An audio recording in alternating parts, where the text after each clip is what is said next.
Hello everyone. आज से हम करंट अफेयर्स पढ़ना चालू कर रहे हैं। हम कोई भी कॉम्पिटिटिव एग्जाम देते हैं, whether it is IBPS, PO, SSC और any other competitive exam, current affairs उसमें एक बहुत ही ज़्यादा इंपॉर्टेंट रोल प्ले करते हैं। अगर हम उनको डेली पढ़ें, डेली उनको हम देखें पढ़ें, तो हमें मंथली या वीकली करने में इतना ज़्यादा टाइम नहीं लगता है। तो हम बेसिकली मैं आपको एग्जाम पॉइंट ऑफ व्यू से जो जो इंपॉर्टेंट चीज़ें जो डेली अड्डा 247 के आपके करंट अफेयर्स आते हैं, हम वहाँ से इनकी शुरुआत करेंगे और इसको एक ट्रिक के साथ याद करेंगे। ट्रिक से मेरा मतलब है कि हम एक मेनेमोनिक के तरीके से उसको याद करेंगे। उन जो भी हमारा एक न्यूज़ होता है, हम उसको आपस में ऐसे रिलेट करेंगे कि अगर कोई भी चीज़ पूछी जाती है तो उसके कॉरेस्पॉन्डेंस दूसरी चीज़ हमें हिट हो जाए। तो हम स्टार्ट करते हैं। आज का हमारा पहला करंट अफेयर है। आज 5 सितंबर है, आज टीचर्स डे है। तो ये डॉक्टर सर्वपल्ली राधाकृष्णन के बर्थडे के उसमें मनाया जाता है, ये तो हम सब जानते हैं। ये हमारे देश के पहले वाइस प्रेसिडेंट थे और सेकंड प्रेसिडेंट ऑफ इंडिया थे। ये क्वेश्चन आईबीपीएस के लिहाज से इतना ज़रूरी नहीं है, लेकिन एसएससी के लिहाज से ये ज़रूरी हो सकता है, पूछा जा सकता है, क्योंकि ये अभी अभी का मतलब लेटेस्ट में है ये। तो पहले वाइस प्रेसिडेंट कौन थे या सेकंड प्रेसिडेंट ऑफ इंडिया कौन थे, तो वो थे डॉक्टर सर्वपल्ली राधाकृष्णन। अब देखिए, इसकी जो थीम है वो है लीडिंग इन क्राइसिस, री इमेजिनिंग द फ्यूचर। इसको हम कैसे याद कर सकते हैं? देखिए, टीचर जो होते हैं ना, हमें हमारा फ्यूचर इमेजिन करवाते हैं कि अगर हम अच्छे से टीचर से पढ़ेंगे तो हमारा फ्यूचर अच्छा होगा। तो इसको आप ऐसे याद रख लीजिए कि नेशनल टीचर्स डे की जो थीम है वो है री इमेजिनिंग द फ्यूचर, और मतलब वो पूरा ही आएगा। और क्राइसिस को भी आप याद रख सकते हैं कि हमें वो बताते हैं कि कैसे हम क्राइसिस में लीड कर सकते हैं, वो हमारे जीवन को एक मार्गदर्शन देते हैं। ठीक है, तो ये आप इस तरीके से इसको याद कर सकते हैं। दूसरा करंट अफेयर है, आज इंटरनेशनल डे ऑफ चैरिटी है, जिसे मदर्स टेरेसा के डेथ एनिवर्सरी पे ही मनाया जाता है। और एक क्वेश्चन जो इसमें आ सकता है आईबीपीएस के एग्जाम के अंदर, ये रेजोल्यूशन किसने अडॉप्ट करवाया था? तो ये करवाया था यूनाइटेड नेशंस जनरल असेंबली ने। ये थोड़ा सा इंपॉर्टेंट क्वेश्चन हो सकता है। Next current affair is secretary general Lok Sabha Utpal Kumar Singh gets charge of Sansad TV. तो जो सांसद टीवी हमारा आता है, उसके अंदर जो हमारे नए आ गए हैं चार्ज, नए सेक्रेटरी जनरल जो हमारे लोकसभा के हैं उत्पल सिंह जी, उन्होंने ले लिया है। इनका नीचे फोटो भी बना हुआ है, थोड़ा सा आप याद कर सकते हैं इनके फोटो को देख के। अब इसको हम कैसे याद रखेंगे? देखिए, एक सोनी पल करके एक चैनल आता है टीवी पे, तो आप उसको याद रख लीजिए कि उत्पल पल टीवी, है ना। इस तरह से इसको आपको ये याद रह सकता है। और रवि कपूर जी को इन्होंने रिप्लेस किया है। इसको आप कैसे याद रखेंगे? जब हम छोटे होते थे, हम रविवार के दिन टीवी मतलब सुबह सुबह देखने बैठ जाते थे, तो याद रख लीजिए रवि कपूर जी से टीवी, या एकता कपूर जी से भी आप टीवी को याद रख सकते हैं। और जो नए आए हैं वो सोनी पल से आप उनको याद रख सकते हैं। अब वो सांसद टीवी के ऐसे टीवी पे ज़्यादातर सैड नाटक ही दिखाए जाते हैं, तो सांसद से वो वैसे कर लीजिए। नेक्स्ट है, former Tata sons chairman Cyrus Mistry passes away. ये एक बहुत ही सैड न्यूज़ है। जो टाटा सन्स के चेयरमैन हैं साइरस मिस्त्री जी, इनका आज एक एक्सीडेंट के अंदर इनकी डेथ हो गई है। तो इनका मिस्ट्री ही है, मतलब आप वैसे तो नहीं करना चाहिए, बट एक्चुअली में हमें एग्जाम के तौर पे इसको याद करना है। तो हम इसको ऐसे याद कर सकते हैं कि जो बड़े लोग होते हैं उनकी डेथ एक्चुअली में एक मिस्ट्री ही होती है। तो साइरस मिस्त्री जी का हम याद कर सकते हैं। Next is B Sheikh Ali, जो कि एक नोटेड हिस्टोरियन है, आज उनकी डेथ हो गई है। ये इन्होंने 2 अवार्ड्स जीते थे। पहला जो अवार्ड था वो था राज्योत्सव, और दूसरा था गोल्डन जुबली अवार्ड। ये आपको याद करने पड़ेंगे। अगर आप इसका कोई मेनेमोनिक बना सकते हैं तो कमेंट बॉक्स में लिख देना, ताकि बाकी भी उसको याद कर सकें। और सेकंड चीज़ ये है कि हम कैसे याद रखेंगे कि शेख अली जी हिस्टोरियन थे। तो देखिए, जो शेख होते हैं वो दुबई में पाए जाते हैं, उनकी हिस्ट्री बहुत ज़्यादा, उनका बैकग्राउंड स्ट्रॉन्ग होता है, तभी वो शेख है, उनके पास बहुत पैसा होता है। तो आप इसको इस तरह से याद रख सकते हैं कि शेख की हिस्ट्री अच्छी होती है, तो शेख अली जी एक हिस्टोरियन थे। इनका नीचे फ़ोटो भी बना हुआ है, तो आपको थोड़ा सा हम तस्वीर देख के ज़्यादा अच्छे से चीज़ों को याद कर पाते हैं। नेक्स्ट है राजनाथ सिंह जी, जो हमारे डिफेंस मिनिस्टर हैं। ये मंगोलिया जाएंगे पहली बार बायलैटरल टॉक के लिए। साथ ही साथ ये जापान में भी जाएंगे 2+2 मिनिस्ट्रियल डायलॉग के लिए। ये क्वेश्चन कई बार पेपर में आ जाता है कि कौन से जो है मिनिस्टर अभी मंगोलिया गए थे, या कौन से मिनिस्टर जापान क्यों गए थे, तो 2+2 मिनिस्ट्रियल डायलॉग्स के लिए गए थे। अब इसके साथ एक स्टैटिक चीज़ ये आती है कि जापान के पीएम कौन है? जापान के पीएम है Fumio Kishida. Okay, Fumio Kishida. Next is ये राजनाथ सिंह जी की तस्वीर है। साथ ही साथ में आप चैनल को प्लीज़ लाइक, शेयर और सब्सक्राइब भी कर दीजिए, ताकि आपको डेली के करंट अफेयर इसी तरह शॉर्ट मैथमेटिक्स के साथ याद होते रहे और आपको मंथली बर्डन ना पड़े। नेक्स्ट है India to emerge as third largest economy of the world by 2029। ये एक बहुत ही अच्छी और एक बहुत ही बड़ी खबर है कि इंडिया जो है थर्ड लार्जेस्ट इकोनॉमी के तौर पे उभर रहा है by the end of the 2029। ये report state bank of India ने दी है। ये बहुत इंपॉर्टेंट पॉइंट है क्योंकि एग्जाम में सीधा सीधा ये क्वेश्चन पूछा जाता है कि ये रिपोर्ट किसने दी है। तो ये रिपोर्ट दी है स्टेट बैंक ऑफ इंडिया ने। इसके अंदर दो बहुत ज़्यादा इंपॉर्टेंट चीज़ें हैं कि ये जर्मनी को और जापान को सरपास करेगा, लेकिन कब करेगा? जापान को करेगा 2029 में और जर्मनी को करेगा 2027 में। और इंडिया का जो जीडीपी है प्रिडिक्ट किया गया है 6.7 to 7.7। इसको याद करने का एक बहुत अच्छा तरीका है, देखिए थर्ड लार्जेस्ट इकोनॉमी है बाय द एंड ऑफ 2029। तो 3 × 2 6, ओके, 3 × 2 is 6। उसके बाद 3 बार 7 आ रहा है। अगर आप 3 + 2 + 2 यानी कि थर्ड लार्जेस्ट इकोनॉमी का 3 उठा लिया और 2029 का 2 और 2 उठा लिया तो वो 7 बनता है। अब थर्ड है तो 7 को 3 बार रिपीट कर दीजिए, तो 6.7 to 7.7। ओके, याद हो गया? मैं एक बार दोबारा से बताती हूँ। थर्ड लार्जेस्ट इकोनॉमी है बाय द एंड ऑफ 2029। तो पहला हमने 3 उठा लिया और 2029 का पहला 2 उठा लिया, दोनों को मल्टीप्लाई करेंगे तो पहली डिजिट आ गई 6। उसके बाद हमें 3 बार 7 लेकर आना है। देखिए थर्ड लार्जेस्ट इकोनॉमी है तो 3 बार ये डिजिट रिपीट होगी और इसको हम प्रेडिक्ट कर सकते हैं। पहला थर्ड 3 प्लस 2029 के दोनों 2 उठा लिए तो 3 तो 5 तो 7, तो 7 7 7।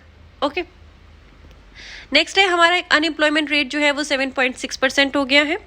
ये एक बहुत अच्छी न्यूज़ है। और इसमें एक आपको जो याद रखना है वो ये रखना है कि कौन से एज ग्रुप के पीपल के लिए हुआ है। तो जो लोग 15 साल से ऊपर थे, अबव मतलब इक्वल या अबव थे अर्बन एरियाज़ के अंदर, उन लोगों के लिए 7.6% हो गया है, जो कि पहले 12.6% था। देखिए अब सीधा सीधा ये 5% से घट गया है जी। अब इसको भी आप चाहें तो याद रख सकते हैं, चाहे तो नहीं। देखिए 0.6 दोनों में कम है। 15 साल से ऊपर है तो 7 और 5 12, ऐसे भी याद कर सकते हैं हम। और ये किसने दी है ये रिपोर्ट, ये बहुत इंपॉर्टेंट होती है। इस तरह की रिपोर्ट ज़्यादातर नेशनल स्टैटिस्टिकल ऑफिस ही प्रोवाइड करता है। 15th periodic labour force survey हमारा हुआ है। 15th को आप याद रख सकते हैं, people age 15 years and above. तो हमारा सर्वे भी जो है वो 15th हो गया है। ये बहुत इंपॉर्टेंट चीज़ है कि एनएसओ ने ये 15th periodic labour force survey हुआ है। अब एक तरह से एग्जाम में ये भी क्वेश्चन आ सकता है कि पीरियोडिक लेबर फोर्स सर्वे की जो रिपोर्ट है वो कौन प्रोवाइड करवाता है, तो ये प्रोवाइड करवाता है एनएसओ। सर्वे है तो ज़्यादातर एनएसओ ही उसको करता है। नेक्स्ट चीज़ आ गया हमारा यूपी के अंदर एक ऐसा गांव है जिसका नाम है भरतौल, जो कि पहला ऐसा विलेज है जिसके अंदर फुल्ली आरओ वाटर सप्लाई है। अब इसको हम कैसे याद रख सकते हैं? देखिए यूपी तो हम याद रख ही लेंगे, योगी जी यहाँ बहुत विकास कर रहे हैं। तो अब भारत के अंदर शुद्ध पानी की बहुत ज़्यादा ज़रूरत है। तो हम एक्चुअली भारत में शुद्ध पानी है भी बहुत ज़्यादा, बट ड्यू टू पॉल्यूशन सब गंदा हो रहा है। तो हम इसको याद रख सकते हैं कि भारत है तो भरतौल आपको याद हो जाएगा। I don't know how to pronounce it, but according to me it's Bhartaul. So वो पहला गांव है भारत से, उसको याद रख लीजिए, जहाँ पे पूरा आरओ वाटर है। इसके अंदर 4 आरओ प्लांट्स लगाए गए हैं। 4 को आप कैसे याद रखेंगे? नॉर्थ भारत है तो 4 उसकी भुजाएं हो गई, नॉर्थ वेस्ट ईस्ट साउथ, ठीक है। नेक्स्ट है इंडसइंड बैंक ने एडीबी के साथ कोलैबोरेट किया है सप्लायर चेन को फाइनेंस करने के लिए। अब देखिए अब ये जो इस तरह के एग्रीमेंट्स होते हैं आईबीपीएस में पूछे जाते हैं, लेकिन इनको याद करना बहुत ज़्यादा मुश्किल होता है। अब इसको आपको याद करने के लिए एक मैं ट्रिक बता रही हूँ, थोड़ी सी उल्टी सीधी ट्रिक है बट काम आएगी, आपको माइंड में बैठ जाएगी वो ट्रिक। देखिए इंडिया जो है एशिया में आता है, इंड से आप बना लीजिए इंडिया। इंडिया जो है वो एशिया में आता है, इसका मतलब इंडसइंड बैंक ने किसके साथ पैक्ट साइन किया? एशियन डेवलपमेंट बैंक के साथ। या फिर एशियन डेवलपमेंट बैंक ने किसके साथ किया? इंडस बैंक के साथ, सप्लायर की चेन के लिए, ठीक है। ये चीज़ आपको याद हो जाएगी। अब देखिए इंडिया के अंदर एक वो चीज़ नहीं होती है, 56 तरीके के व्यंजन बनाए जाते हैं। तो यहाँ से आप याद कर लीजिए 560 करोड़, ठीक है। यहाँ से आपको इसकी इन्वेस्टमेंट याद हो जाएगी, इनिशियल इन्वेस्टमेंट। अब इसके चेयरमैन कौन है? इसके चेयरमैन कौन है? अब देखिए इंडस एक नदी है जो कि हर टाइम बहती रहती है, रन करती रहती है ना, रन करती रहती है। अगर वो चेयर पे होती तो वो बैठ जाती, लेकिन नदी है, चेयर तो ले नहीं सकती है, तो वो रन करती रहती है। तो इंडस बैंक के चेयरमैन हो गए अरुण, याद रहेगा, इंडस चेयर अरुण, ठीक है। नेक्स्ट है इंडसइंड बैंक के सीईओ कौन है? देखो सीईओ कटपालिया, अब इसको हम क्या करते हैं, अगर हमें नदी को खड़े होके देखना हो, यानी कि सी करनी हो, CEO से हमने सी उठा लिया, तो हम पुल पे खड़े होते हैं। कठपालिया से आप पुल याद कर लो, काठ का पुल, काठ मतलब लकड़ी, लकड़ी का पुल। तो सॉरी किसी का नेम ऐसे बिगाड़ने के लिए, बट एक्चुअली हमें मैंने याद करना है, और याद करने के लिए हमें कुछ ना कुछ मैनेमोनिक उस चीज़ का बनाना पड़ेगा। तो आप इसको ऐसे याद कर सकते हैं। नेक्स्ट है Dubai host the first homeopathy international health summit. जो हमारा पहला होम्योपैथी इंटरनेशनल हेल्थ समिट हुआ है वो दुबई में हुआ है, और इसका थीम है प्राइड ऑफ होम्योपैथी, जो कि आप देख सकते हैं लिखा हुआ भी है। अब एक बहुत ही अच्छी स्कीम सेंट्रल गवर्नमेंट ने लाई है कि जो फीमेल स्टाफ है जो कि सेंट्रल गवर्नमेंट में एम्प्लॉयड है, उन्हें 60 डेज की मैटरनिटी लीव मिलेगी in case of early child death. वो अर्ली चाइल्ड डेथ की कुछ कंडीशंस है, वो ये है कि वो या तो मतलब बोर्न एट और आफ्टर 28 वीक्स ऑफ गेस्टेशन पे उनकी डेथ होनी चाहिए बच्चे की। गेस्टेशन होता है कंसीव करने से डिलीवरी तक के जो पीरियड होता है उसको हम कहते हैं, या फिर डिलीवरी के बाद 28 डेज के विद इन बच्चे की अगर डेथ होती है तो 60 डेज का मैटरनिटी लीव फीमेल एम्प्लॉय को दिया जाता है, या फिर बेबी बिफोर, ड्यूरिंग या आफ्टर डिलीवरी अगर बेबी की जस्ट डेथ हो जाती है तो।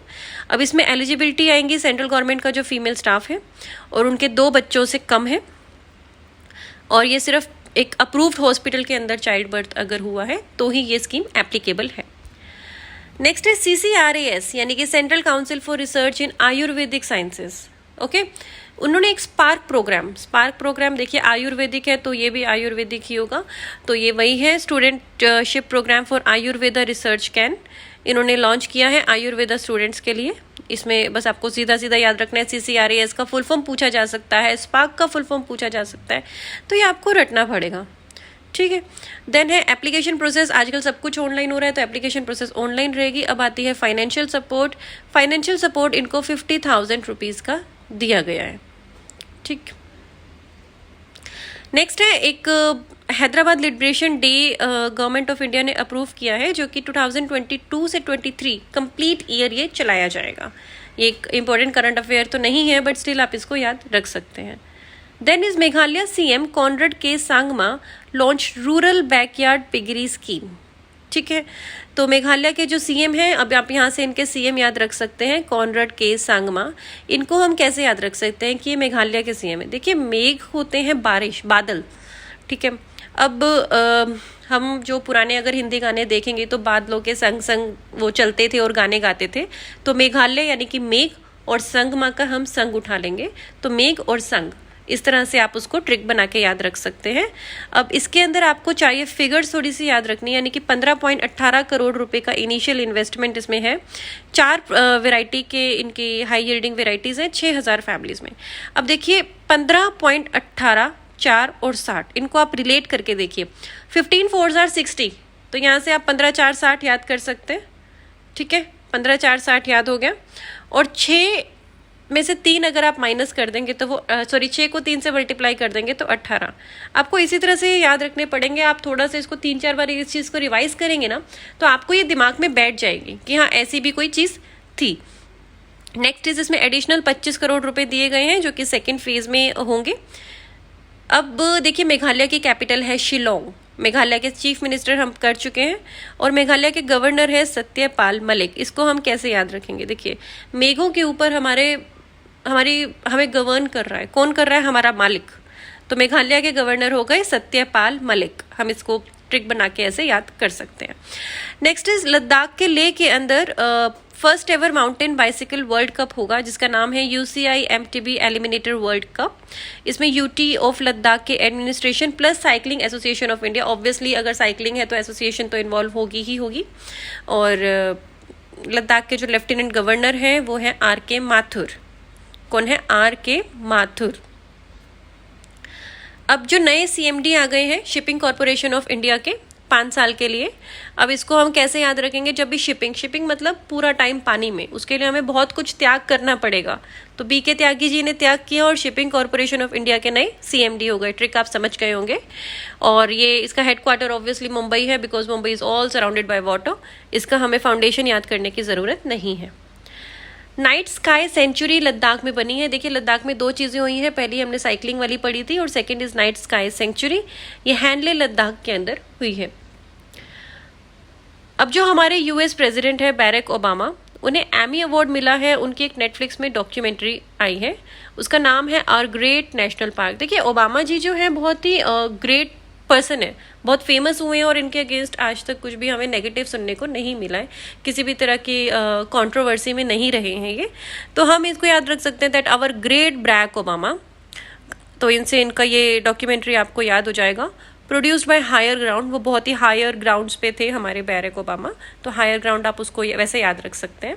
नेक्स्ट इज इनको क्या मिला है, 2 ग्रैमी मिली है इनको, और ये EGOT के हाफ वे में है। EGOT क्या है, अमेरिकन एंटरटेनमेंट अवार्ड है, जिसमें E से एमी आ गया, G से ग्रैमी आ गया, O से ऑस्कर आ गया और T से टोनी आ गया।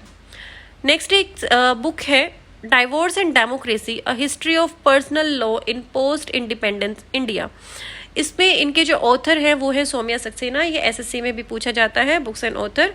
इसको आप कैसे याद रखेंगे, देखिए अगर शादी में सौम्य ना हो, यानी कि धीरज ना हो, सौम्य मतलब पेशेंस ना हो, तो डाइवोर्स तक बात पहुंच जाती है। तो सौम्या सक्सेना से आप डाइवोर्स को याद रख सकते हैं।